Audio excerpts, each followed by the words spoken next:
काही छोट्या छोट्या चुकांमुळे शेंगदाण्याची चिक्कीची वट वातड होते, तर ते होऊ नये म्हणून काय करावे ते आज आपण पाहणार आहे। नमस्कार, मी तृप्ती तुमच्या सर्वांचे खूप खूप स्वागत करीत आहे। तर आज आपण बनवणार आहे शेंगदाणा चिक्की। तर लगेचच रेसिपीला सुरुवात करूया। तर मध्यम आचेवर कढई गरम करून घेतलेली आहे। आता त्यामध्ये 2 कप शेंगदाणे घेऊया। तर शेंगदाणे आपल्याला 3 ते 4 मिनिट कुरकुरीत होईपर्यंत भाजून घ्यायचे आहेत।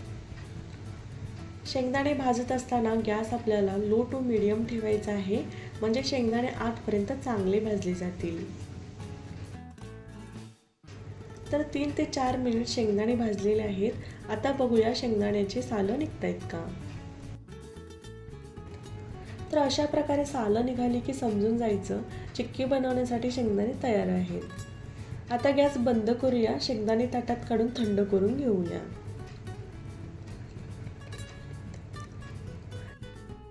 तर शेंगदाणे थंड झाले की पटापट सालं निघतात, सालं काढून घेऊया।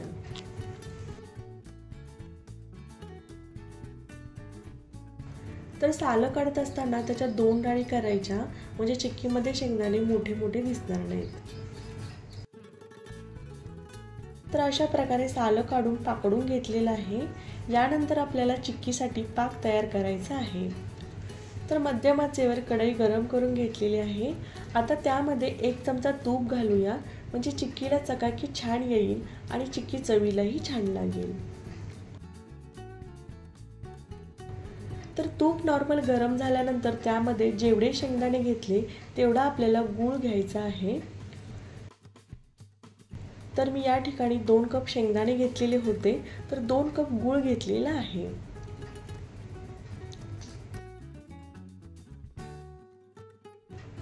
तर या ठिकाणी गूळ आपल्याला पाणी न घालता विरघळून घ्यायचा आहे।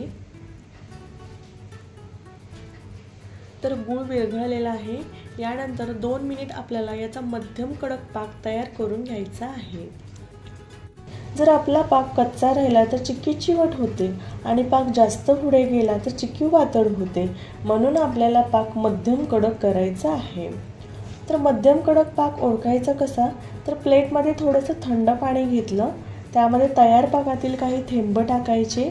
जर गुळाची अशा प्रकारे कडक गोळी होत असेल किंवा तयार झालेली गोळी पाण्यात टाकताच खट्ट असा आवाज होत असेल तर समजून जायचे आपला चिक्कीसाठी पाक तयार झालेला आहे। तर बघा, आपला पाक तयार झालेला आहे। आता गॅस बंद करूया आणि यामध्ये शेंगदाणे मिक्स करून घेऊया। तर हे तयार झालेले मिश्रण आपल्याला लगेचच तेल लावलेल्या ताटात किंवा पोळपाटावर ओतून घ्यायचं आहे। तर या ठिकाणी पोळपाटाऐवजी बटर पेपरचा वापर केला तरीही चालेल। मिश्रण ओतले की लगेच आपल्याला लाटण्याच्या किंवा फुलपात्राच्या मदतीने चिक्की होता होईल तेवढी पातळ सेट करून घ्यायची आहे। तर या ठिकाणी मी फुलपात्राला तेल लावून घेतलेलं आहे, जेणेकरून चिक्की फुलपात्राला न चिकटता छान सेट होईल। तर चिक्की सेट करून झाली। चिक्की गरम असतानाच याचे चौकोनी काप करून घ्यायचे।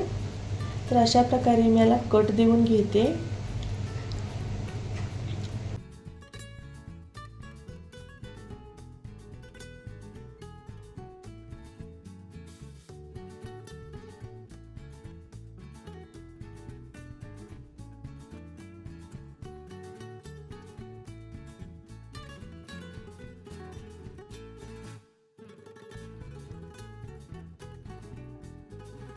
तर बघा, अशा प्रकारे काप देऊन झाले।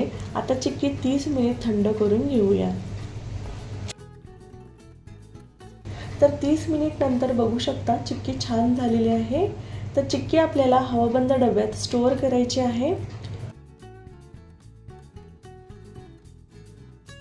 तर एक चिक्की तुम्हाला तोडून दाखवते कितपत कुरकुरीत झाली। तर बघा, आवाज येतो की नाही, मस्त झालेली आहे। तुम्ही या पद्धतीने एकदा नक्की करून बघा आणि अशाच प्रमाणबद्ध रेसिपी पाहण्यासाठी चॅनलला आत्ता सबस्क्राइब करा। धन्यवाद।